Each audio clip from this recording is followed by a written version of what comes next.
Northern Shelby County, Western Logan County, Central Auglaize County, Southwestern Hardin County, until 8:15 p.m.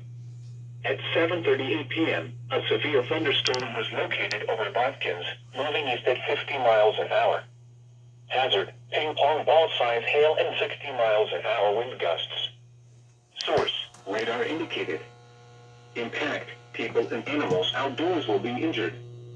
Expect hail damage to roofs, siding, windows, and vehicles. Expect wind damage to trees and power lines. Locations impacted include Bell Fountain, Wapakoneta, Anna, Jackson Center, Russell's Point, Watkins, Lakeview, New Knoxville, Bell Center, Chippewa Park, Northwood, Milton, Huntsville, Kedlersville, Freiburg, Monta, Logansville, St. John's, McMorran, and Maplewood.